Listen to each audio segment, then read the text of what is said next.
Chers téléspectateurs, bonjour.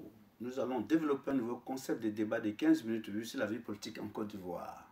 Et pour cette raison, nous recevons aujourd'hui sur notre plateau le président Christian Wagbé, président de RPCI-AC. Bonjour, monsieur Christian Wagbé. Bonjour. Alors, chez nous sur le plateau, on se tutoie. Pas de problème. Comment tu vas? Je vais très bien, cher ami. Alors, c'est quoi le RPCI? Alors, c'est le Rassemblement du peuple de Côte d'Ivoire, alternative crédible. On veut offrir une nouvelle alternative crédible au peuple de Côte d'Ivoire. D'où l'appellation RPCI-AC. Parce que les Ivoiriens sont fatigués de la haine, de la vengeance. Voilà. Ils veulent qu'on leur offre autre chose. Qu'on s'occupe de leurs problèmes de santé, d'éducation, d'emploi, de sécurité, etc. etc. Voilà. Alors, c'est ça l'alternative que vous apportez au peuple ivoirien? Exactement. Aujourd'hui, le pays va mal. 1 million dans 10% de chômeurs. Le président de la République, Ouattara, avait promis de créer 1 million d'emplois dans la jeunesse. Il n'a rien fait. Il a même raconté des âneries. Excusez-moi du terme. Il dit qu'il a créé 1 million d'emplois dans l'informel. L'informel, c'est par essence le secteur qu'on ne crée pas. C'est le secteur qui s'écrit tout seul. C'est la débrouillardise. Vous voyez, c'est un échec singlant. Vous voyez, il passe son temps à se venger. Aujourd'hui, en Côte d'Ivoire, on meurt. Mais selon certains Ivoiriens, on pense que réellement, il a créé des emplois. Je vous le dis, lui-même l'a dit qu'il a créé 1 million d'emplois jeunes dans l'informel. Vous voyez, je voulais vous démontrer que l'informel, c'est par essence le secteur de la débrouillardise, où les gens créent eux-mêmes, se débrouillent. Leur propre emploi. Exactement. Donc ça veut dire qu'il n'a rien créé. Voilà. Aujourd'hui, par contre, on enlève les enfants. On coupe les têtes de gens. On coupe leurs membres, on coupe leur sexe. Les crimes rituels sont aujourd'hui à la mode. Le gouvernement ne fait rien. Depuis 2 mois, près de plus de 26 personnes ont perdu la vie. 26 de nos enfants ont perdu la vie. J'ai lancé un appel à la nation pour que le peuple soit massivement s'y opposer. Alors cette histoire de tuer monsieur le président RPC, on a cru que c'était vraiment une blague, mais réellement c'est une réalité. Alors selon vous, si vous étiez à la place aujourd'hui, un membre du gouvernement Ouattara, que ferez-vous? Votre avis? Alors, aujourd'hui, le gouvernement, c'est un échec total. Le gouvernement a échoué. Les Ivoiriens sont laissés à l'abandon. Il a fallu 2 mois au gouvernement avant de lever le petit doigt. Et qu'est-ce qu'on nous propose? On a parlé de 1500 soldats FRCI dans le pays pour traquer ces personnes qui enlèvent les enfants. On ne les a pas vus.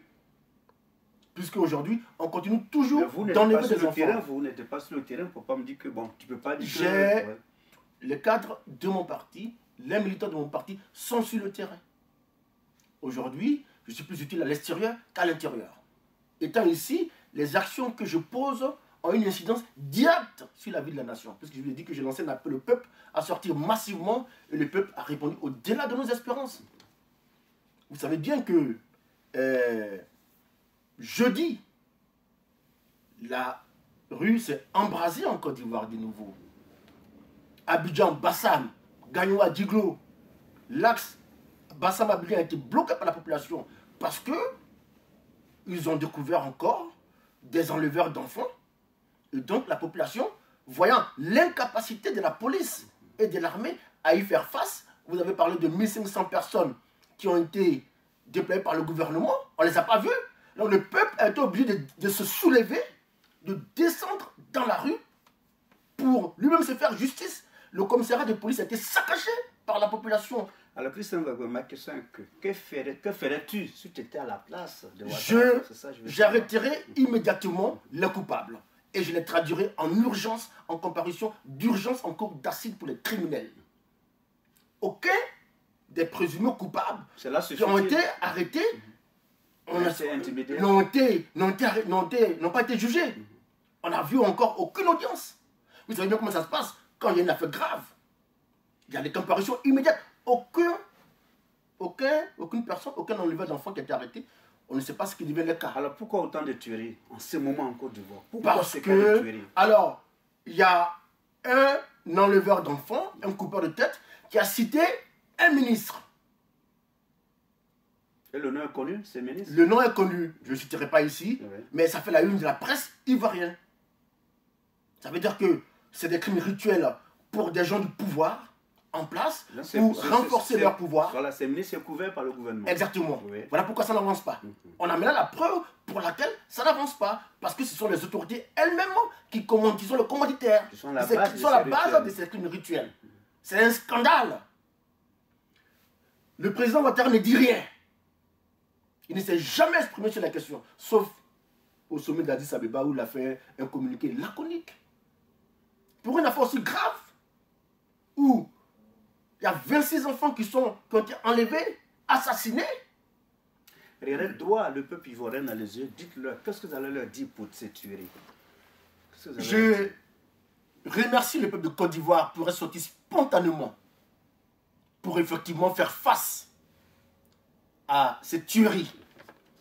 Le peuple de Côte d'Ivoire a répondu à l'appel que j'ai lancé. Et le peuple a sorti massivement dans toutes les villes du pays. Les parents ont retiré les enfants des écoles.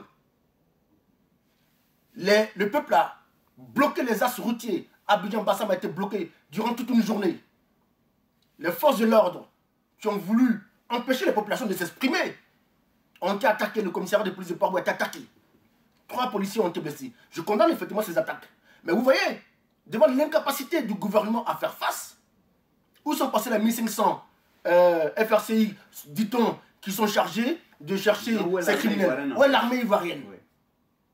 Donc vous voyez, le peuple est debout aujourd'hui. Le peuple ne tolérera plus des dérapages. Le peuple ne tolérera plus que le gouvernement se fout de lui. Vous pensez que ces tueries sont liées aux élections prochaines qui arrivent? Alors, très bonne question, puisque le président vient de limoger le président de la Cour suprême, Francis Vaudier. Pourquoi Francis Vaudier a été limogé? Parce qu'il s'oppose à la modification de l'article 35 de la Constitution. Et moi, je vais vous dire que le gouvernement, le chef de l'État, a l'intention de modifier la Constitution pour rester au pouvoir. Alors, il veut passer par force. Exactement. Oui. Alors, moi, je dis, le peuple ivoirien va s'y opposer. Et ça, c'est de façon claire et nette. Mais vous, en tant que ce qui s'est passé, oui, en tant que chef de parti, j'ai déjà lancé un appel au peuple à se tenir prêt à défendre sa constitution, comme au Burkina Faso, comme en RDC Congo. Et ça, le peuple ivoirien vient de montrer qu'il est debout avec cette affaire d'enlèvement d'enfants. Le peuple est sorti à l'appel que j'ai lancé, et d'autres personnes également, pour dire que chaque fois que les intérêts du peuple sont menacés, il va faire barrage. Le peuple ivoirien doit se tenir prêt encore à défendre sa constitution. Alors, connaissant ce pouvoir Ouattara, pourquoi qu'est-ce que vous pensez? Est-ce que le président Francis Vaudier qui vient de démissionner, il n'est pas pour sa vie? Aujourd'hui, on ne sait même pas où Francis Vaudier se trouve. On dit qu'il sera dans une ambassade, laquelle il sera interdit de s'exprimer. Vous comprenez? Ça prouve effectivement qu'il n'a pas démissionné, qu'il a été limogé. Moi, je demande avec insistance au président Ouattara de retirer dès maintenant sa candidature à l'élection présidentielle. Parce que le peuple ivoirien ne va pas se laisser faire. Le peuple ivoirien va sortir massivement pour faire barrage. Comme au Burkina Faso, comme en RDC Congo. Ouais, monsieur Christ, on n'allait pas prendre une décision seule comme ça de retirer sa candidature. C'est toujours avec l'ensemble des autres partis de vous attendre pour dire maintenant au peuple ivoirien de faire un barrage. Tout le monde s'exprime aujourd'hui de façon spontanée sur cette question. Le PDCI s'est exprimé sur cette question.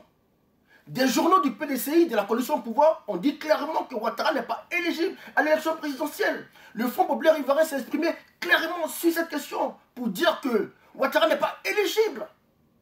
Donc, tous les bords politiques, Maître Faustin Kwame, qui est un avocat de Konan Bédié, de la coalition au pouvoir, a dit qu'il est impossible de modifier la Constitution. Moi aussi, je l'ai dit. À l'Élysée, le président de la République française a dit au chef d'État ivoirien qu'il faut respecter la Constitution. Barack Obama a mis en garde les chefs d'État africains contre toute violation de la Constitution. Ban Ki-moon, le secrétaire général de l'ONU, a mis en garde les présidents africains contre les violations de la Constitution.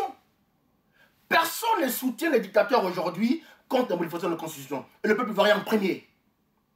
Nous prendrons nos responsabilités. Alors vous parlez en tant que chef de parti, en tant qu'un Ivoirien meurtri par ces moments difficiles que traversent les Ivoiriens. Je suis un chef de parti. Je suis aussi un Ivoirien. Je suis meurtri. Je parle au peuple, je parle à la nation parce que le peuple ivoirien me fait confiance. Il sait qu'il peut compter sur moi. Je n'ai jamais abandonné le peuple. Nous sommes dans la dernière ligne droite.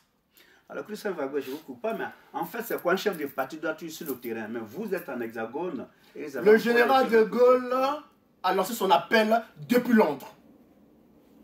Les Français ont eu confiance au général de Gaulle parce qu'il était sincère. Je suis à Paris, je lance mon appel au peuple et le peuple sait que je suis sincère et le peuple agit. Même Ouattara agit lorsque je lance mes appels. Parce que je suis sincère, je suis un homme de conviction et ce n'est plus à démontrer. Donc la position du leader convaincu n'est pas importante dans le combat politique. Ouattara a l'habitude de recevoir les chefs de parti, les chefs d'opposition pour les soudoyer. Et si vous appelez un jour pour dire Christian, trop c'est trop, tu pars trop à Paris, tais-toi. Qu'est-ce que vous allez dire? J'ai déjà eu le prestige d'avoir été approché par les membres du gouvernement, y compris par les chefs de l'État, et j'ai posé mes conditions. Lesquelles? Les conditions, libération des prisonniers politiques, la refonte de la commission électorale indépendante, le retour des exilés politiques, la libération du territoire des milices. Il faut savoir que dans chaque petit village, il y a des milices pro-Ouattara qui tiennent les villageois, les paysans en jour, les Ivoiriens en jour. La réforme de l'armée, tribale et ethnique, la fin du rattrapage ethnique. Vous comprenez? Vous avez des preuves de tout ce que la fin de la justice des vainqueurs. Aujourd'hui, on ne juge que les gens qui sont proches du président Laurent Gbagbo. Alors que les criminels du camp Ouattara continuent leurs crimes, les enleveurs d'enfants. Aucun n'a été jugé. C'est un scandale. Les criminels sont là devant nous, on n'en juge aucun. Est-ce que vous avez les preuves? Vous n'êtes pas sur le territoire? Ben, les enleveurs d'enfants ont été enlevés. C'est passé à la télévision. Même la télévision nationale d'État a montré quelques enleveurs d'enfants qui ont été arrêtés. Pourquoi est-ce qu'on ne les juge pas? On aurait pu les juger en comparution immédiate. C'est une affaire urgente. On n'a pas besoin d'attendre. Puisqu'on les a attrapés sur le fait. Des enleveurs ont été attrapés machette à la main. Les enfants qui ont découpé la machette ont été sauvés in extremis. Pourquoi il n'y a pas de procès? Ah, tu veux dire que les juges aussi sont corrompus? Je dis, je demande qu'on mette fin à la justice des vainqueurs, à la justice aux ordres. Aujourd'hui, le Conseil constitutionnel est une section du parti au pouvoir, du RDR. C'est un scandale. Koné Mamadou est un militant du RDR. Le peuple ivoirien ne laisse pas faire. On voit dire les intentions du chef de l'État. Mais actuellement, il y a une peur qui plane encore sur le peuple ivoirien. Ils ont peur de se jeter dans les rues. Ben, je vous dis qu'ils sont en ce moment dans la rue. Ils sont en ce moment dans la rue. Ah, la peur au ventre en plus. Il n'y a pas de peur au ventre. Ils sont dans la rue. Ils ont attaqué un commissariat de police. Ils ont bloqué toute une autoroute en deux villes, Abidjan et Bassam. La peur a changé de camp, monsieur le journaliste. C'est le gouvernement qui a peur. Le peuple est prêt. Depuis longtemps, il fera mentir tous les pronostics. Comme le peuple burkinabé a fait mentir les pronostics. Comme le peuple congolais a fait mentir les pronostics. Le peuple ivoirien fera mentir les pronostics. Actuellement, le peuple le pouvoir Ouattara recule alors. Il est en débandade. Oui. C'est la débandade en ce moment. Il n'y a pas d'armée dans Côte d'Ivoire. Il n'y a que des bandes armées. Des bandes tribales. Le chef de l'État leur doit de l'argent. Ça c'est déjà réglé. C'est pas encore réglé. On a donné, mais c'est pas encore réglé. On a donné une petite partie. Vous comprenez? Alors, M. Christian Gbagbo, nous tirons vers la fin. Merci beaucoup pour cette invitation. Nous tirons vers la fin de notre émission. Aujourd'hui, ma part de vérité, c'était Christian Gbagbo sur notre plateau. Alors, qu'est-ce que vous dites au peuple ivoirien? Peuple ivoirien, l'heure est grave. Votre destin se joue en ce moment. Le pouvoir vient de dévoiler ses intentions réelles. Il n'y a plus de doute. Le chef de l'État a l'intention de passer en force pour se maintenir au pouvoir, en violant la Constitution. Je sais que tu es debout. Tu viens de le prouver. Tu t'es soulevé contre les enleveurs d'enfants. à mon appel, spontanément, à l'appel d'autres leaders, quand ta constitution sera violée, tu sortiras spontanément et massivement pour faire barrage à une énième violation de la constitution de la Côte d'Ivoire. Car ce temps est révolu. Merci, M. Christian. Merci. Alors, ma part de vérité, c'est fini pour aujourd'hui. Le prochain numéro, à bientôt. Je vous remercie.